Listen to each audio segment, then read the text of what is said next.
Hello. Yeah, I just make videos as I think of things to say, and sometimes I say the same thing twice. I try not to, but it's kind of sometimes unavoidable.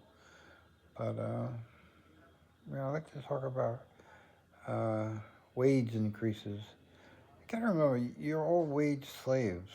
You're wage slaves.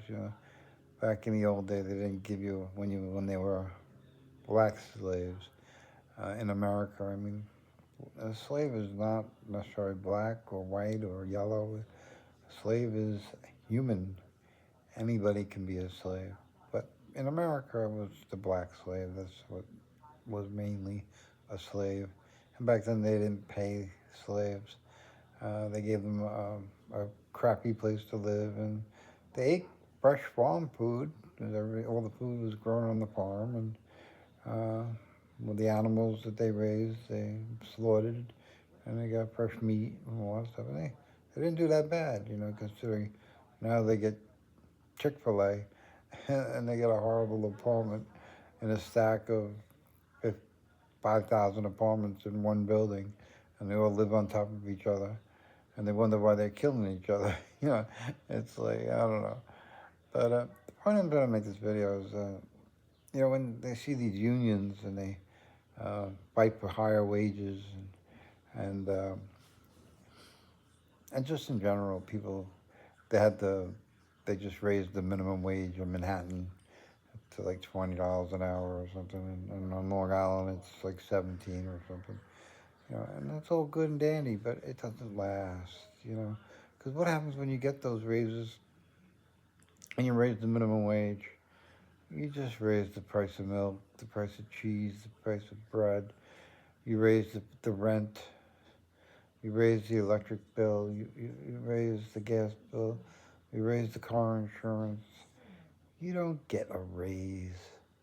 You know, if you have a raise from a union job or something, and it's just the cost of living. Every year the cost of living goes up about 3% in this country, and that's all you're getting. So if it was $10 last year, now it's $12. And now you make, if you were making $5, now you make $6. You're not getting anywhere. You're running on a treadmill, and you're going backwards. And you think, oh, the retirement fund. I have $500,000 in my 401k. That's not a lot of money. When you retire and you have to live off of that money, it's not a lot of money. And it's good if you plan on passing very quickly. But if you plan on living, you got a problem. And there's tax implications. You can only spend so much a year, otherwise you pay a higher tax. So there's that too. You know, but it's all a scam. It's all to keep you the wage slave.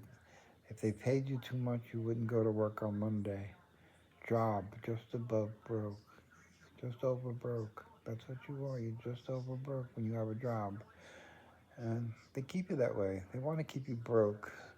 Otherwise, you go to the Bahamas for 6 months, and you can't afford to do that. So you stay in whatever crappy town you live in, working your crappy job, making your crappy wages, and you accept it. And there's really not much you can do about it. You can move to another crappy town, making crappy money at another job, but a job is just over broke, and that's all it'll ever be. It doesn't matter if it's in New York, Florida, or Alabama. It's just a job, And come Friday, you're broke.